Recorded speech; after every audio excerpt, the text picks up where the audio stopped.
Revisi Undang-Undang ITE. Saya ingin kembali ke Prof. Henry Subiakto. Prof. Henry, jadi Anda sama sekali tidak melihat memang ada permasalahan di pasal-pasal Undang-Undang ITE ini yang menimbulkan multitafsir? Ada, kalau misalnya memang orang sulit untuk memahami, boleh-boleh saja. Karena seringkali orang itu melihatnya hanya di Undang-Undang ITE-nya saja, tidak melihat dari sisi KUHP-nya. Padahal itu serangkaian, satu rangkaian. Nah, tadi dikatakan bahwa ini siapa yang berhak untuk melaporkan. Di Undang-Undang ITE coba dilihat di penjelasan pasal 45. Itu jelas yang boleh melaporkan ya korban, karena dia disebutkan sebagai delik aduan.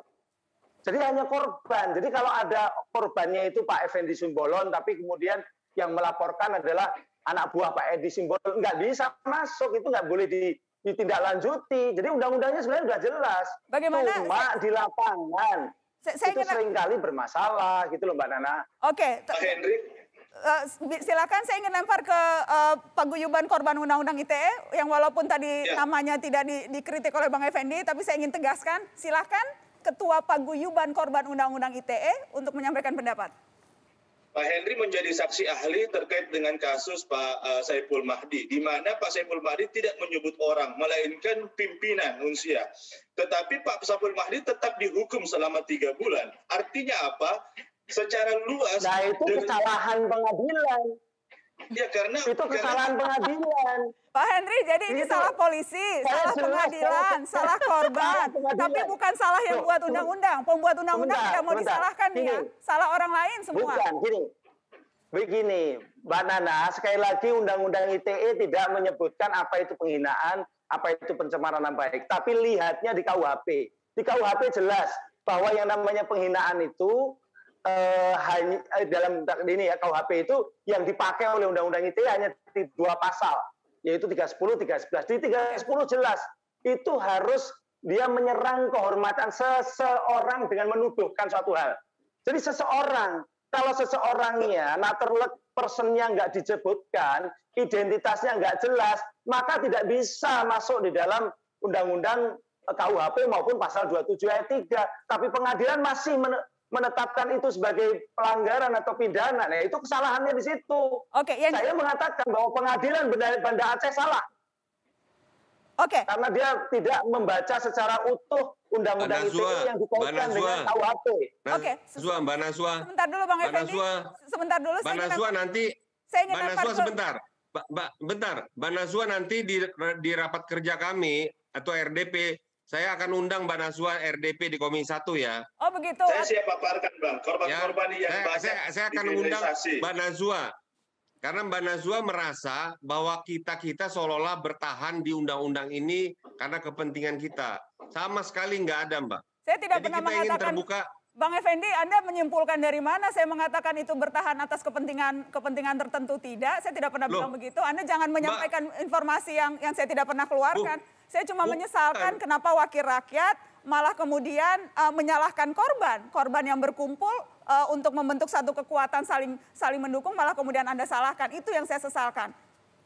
Justru mau menyesalkan kayak merenungkan, kita nanti bicara, kita rapat dengar pendapat di ruang Komisi 1.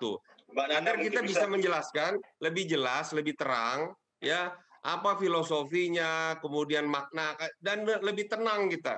Nggak ada yang dikejar-kejar, nggak ada diburu-buru. Oke, saya bisa menjelaskan sebentar. Silakan Arsyad.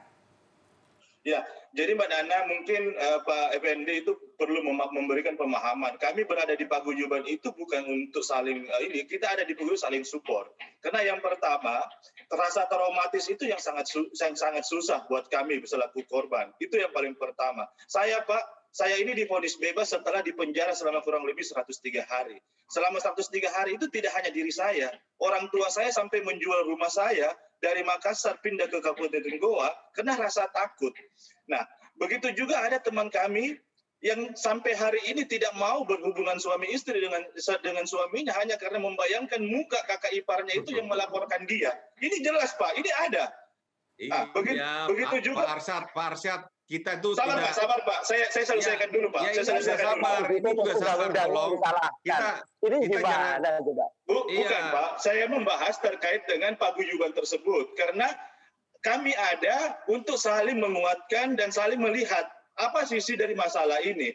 Makanya kenapa saya katakan tadi banyak korban di luar sana yang didiskriminasi dengan undang-undang ITE ini. Kita lihat yang saya gambarkan tadi beberapa kasus ada di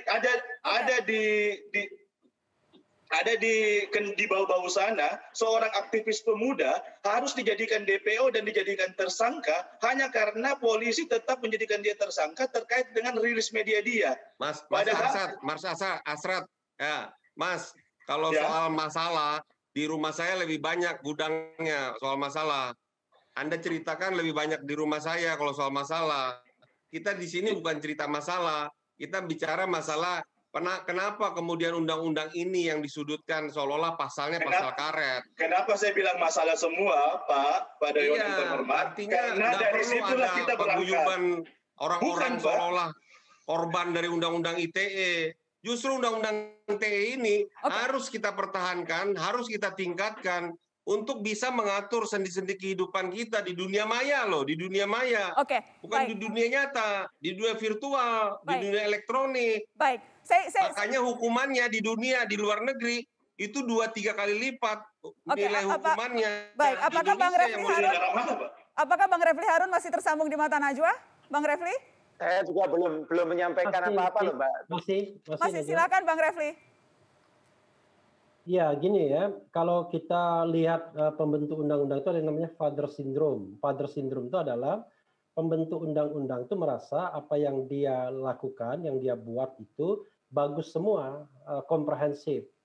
Nah, makanya kemudian tidak heran kalau perspektif Pak Effendi Simbolon sama Prof. Henry Subiakto seperti itu. Tapi begini, ketidakpastian hukum itu kan tidak hanya di teks, tapi juga di konteks. Makanya MK mengatakan ketika pernah membatalkan undang-undang sumber daya air, dia mengatakan undang-undang ini secara norma itu tidak masalah, tetapi ketika dalam prakteknya selalu bermasalah, maka akhirnya itu dianggap inkonstitusional. Itu satu perspektif yang ingin saya katakan bahwa putusan MK itu nanti bisa berubah dengan praktek-praktek yang ada yang kita bisa bawa kembali dan MK bisa saja berubah, termasuk presidensial threshold misalnya. Nah, yang kedua adalah boleh saya korting satu saja Bang, karena saya akan lempar ke Aswin dan nanti kemudian ke Bang Fajrul. Yang jelasan sekarang kemudian saya belum bicara ini.